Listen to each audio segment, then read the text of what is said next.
It's amazing to hear about your brother Cutter turning 60. And he and his wife, Dawn, are just like living it up, right? Skiing, mountain biking, traveling the country in their RV. Yeah, it really gets you thinking, doesn't it? Absolutely. I mean, it makes you wonder, what's their secret?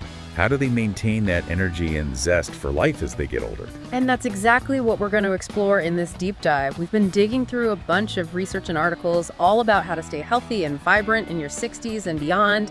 And Cutter and Dawn's story really caught our attention. It's so inspiring. So we want to unpack it all, the physical benefits of all that activity, the mental well-being boost, those social connections they're building through their travels, and that overall sense of balance they seem to have. Yeah, we want to understand the science behind what makes their approach so beneficial. Because let's be honest, we'd all love to know how to age gracefully and maintain that spark as we get older, right? Right. So why don't we start with the physical side of things? Okay, sure. Let's talk about Cutter's love for skiing and mountain biking. Now, these aren't just hobbies, they're seriously beneficial for his heart health.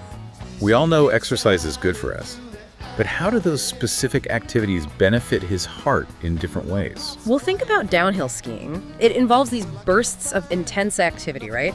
Going down the slope and then maybe a brief rest on the lift back up. Wait, I see. So what the research tells us, and we've got some references here for you, 5 and 6, is that this kind of interval training is super effective for boosting something called VO2 max. VO2 max, remind me what that is again. It's basically a measure of how efficiently your body uses oxygen when you're working out really hard. It's a good indicator of your overall cardiorespiratory fitness. Okay, got it. And the higher your VO2 max, the better your long-term health is likely to be.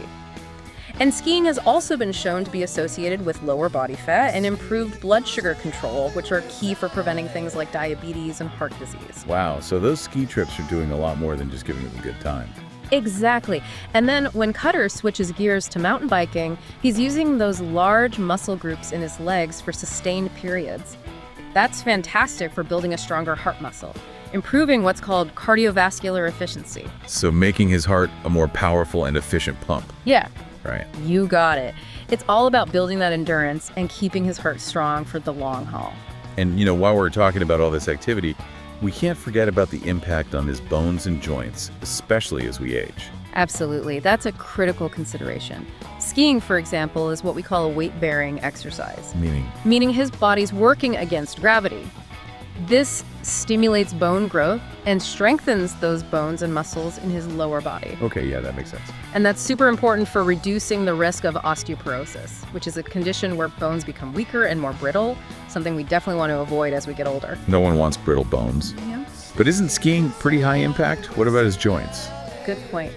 Now here's where mountain biking comes in. It's considered a low-impact exercise. Gentler on the joints, but still a great workout. Exactly. And it's fantastic for overall strength and flexibility. So, you see, Cutter's probably got a good thing going here. Skiing for bone strength, mountain biking for joint health, and both contribute to overall mobility and preventing those nasty falls that can happen as we age. It's like a perfect balance, really. It is, and it's not just the skiing and biking that are keeping Cutter healthy. Spending all that time outdoors, especially with Dawn, has a whole host of other benefits. Like what? Well, let's start with vitamin D.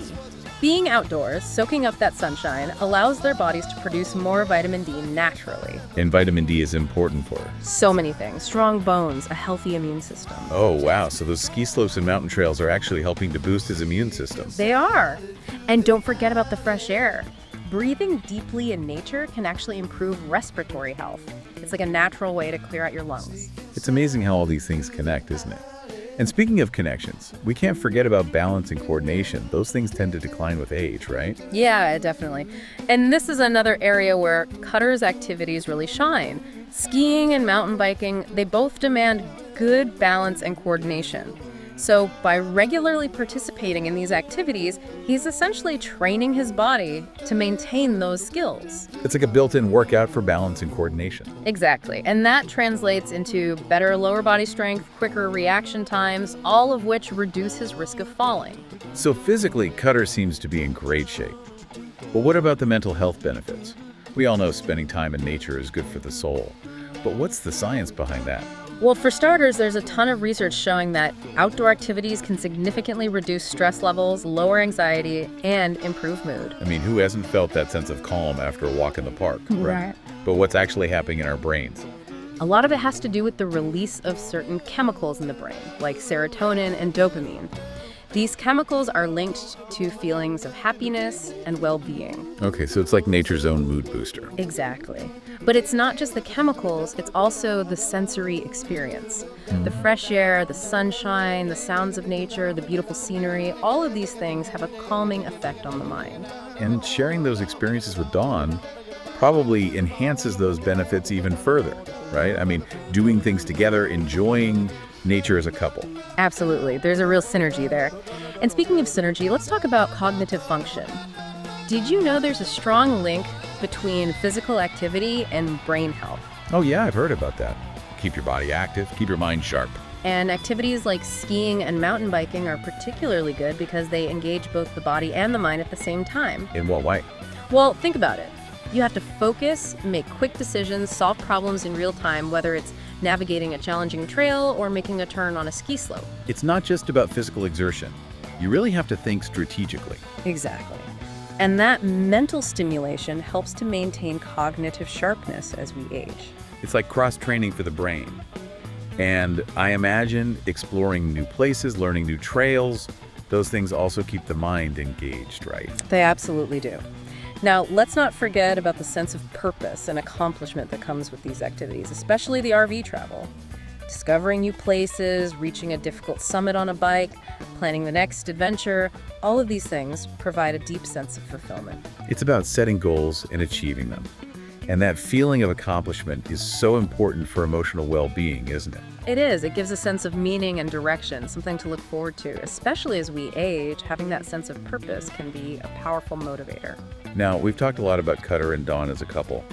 But what about their social connections outside their relationship? Does their lifestyle lend itself to building relationships with others? It definitely does. The RV life, for example, often creates a wonderful sense of community. I can see that. Think about it. You're at a campground, surrounded by people who share similar interests, a love for travel, the outdoors. You strike up conversation, share tips and stories, maybe even join group activities. Like a built-in social network for people who enjoy that lifestyle. Exactly. And those connections can help combat feelings of isolation and loneliness, which can be a real concern as we get older. It's about having a tribe, a group of people who understand and support you. Right. And then when you add in group activities like skiing or mountain biking, you're creating even more opportunities to connect with like-minded people. Sharing those experiences on the slopes or on the trails, that creates a special bond, doesn't it? Absolutely. And those social connections are so crucial for our overall well-being, mental and physical. They add richness and depth to our lives. And it's clear that Cutter and Dawn are embracing that. It's like they've created this wonderful ecosystem of support and connection, both within their relationship and in the wider community. Now, let's zoom out a bit and talk about the overall lifestyle balance they've achieved. The part-time work, the extended travel periods, it all seems to work together so well. That balance is a key ingredient in their long-term well-being. The flexibility of working part-time allows them to pursue their passions and avoid burnout.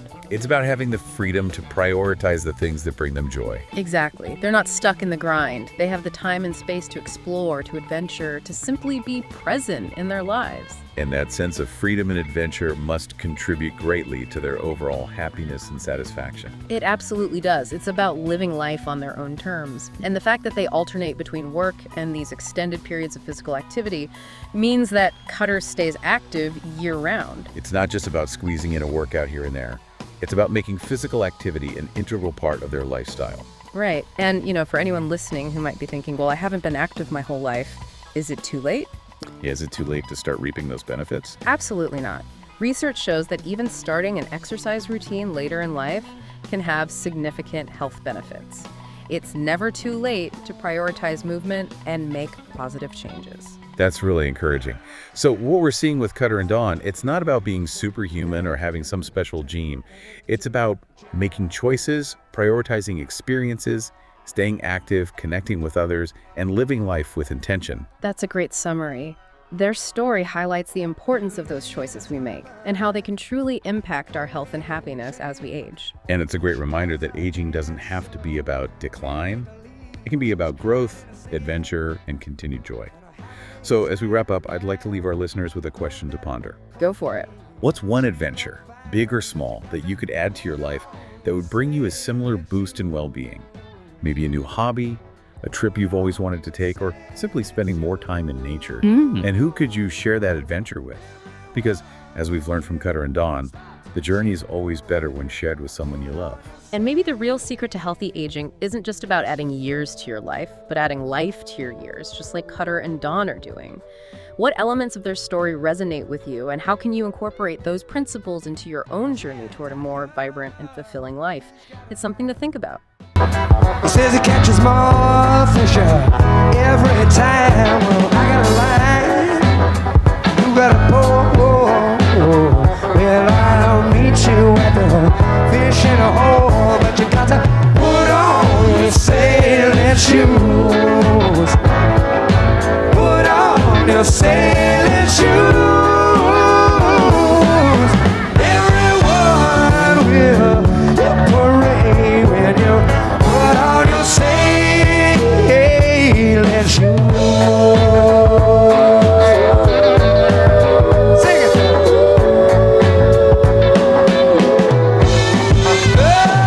Doctor, I feel so bad. This is the worst we have ever had. Since having this misery, a very long time. 'Cause if I live on the line, you gotta put on your sailing shoes. Put on your sailing shoes.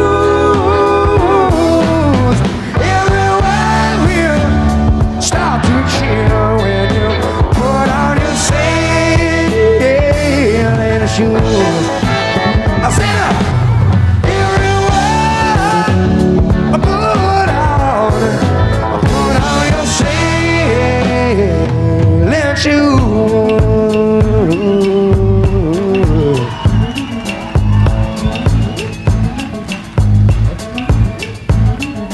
Hey, Julia, you act so peculiar. I know I'd never fool you in a million years.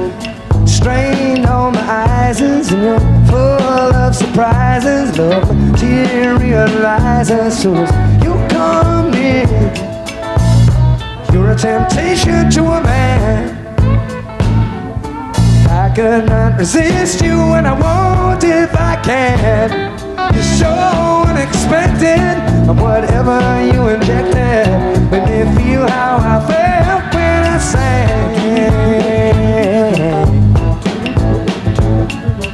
Hey, Julia, your crazy sense of humor, you'll turn facts into rumors. Soon as you come here, the whole section you resemble, and your figure makes me tremble. I sure would like to handle what's between your ears. There's a sensation you create, robs me of my sleep, and I forgot the day. Julia, you're a danger, just like giving sweets to strangers. I think it's time I took you in hand. Oh, you're so unexpected, whatever you injected, made me feel how I felt when I sang.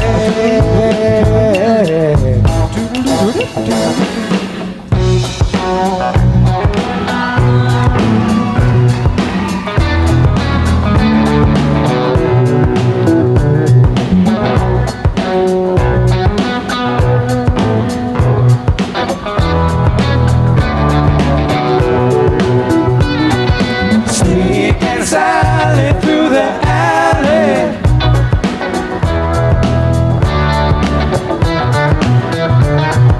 sneak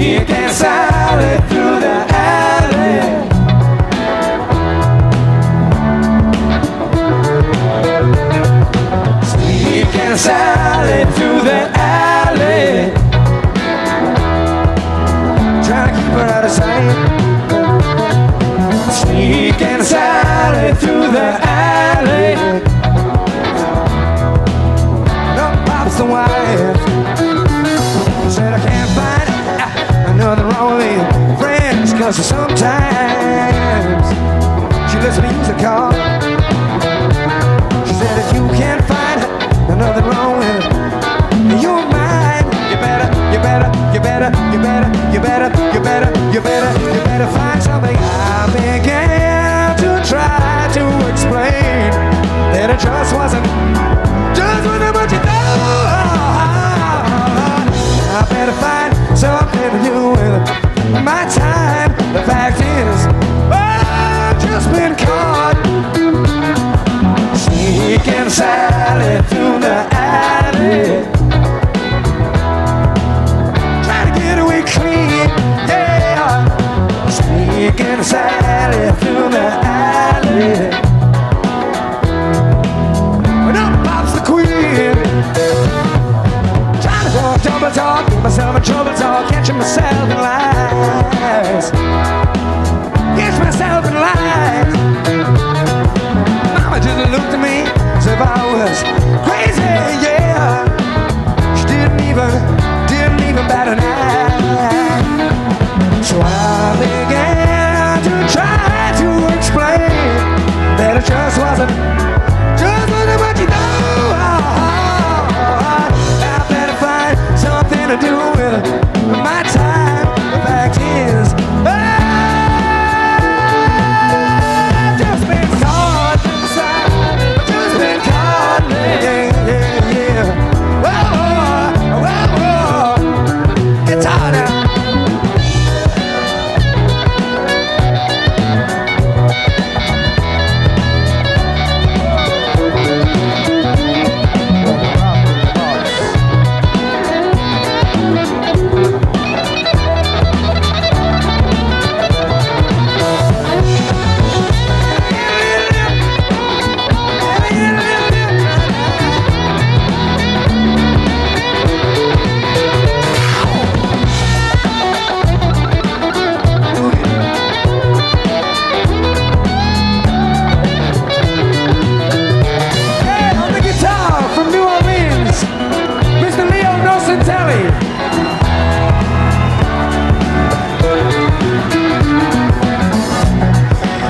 On the keyboards,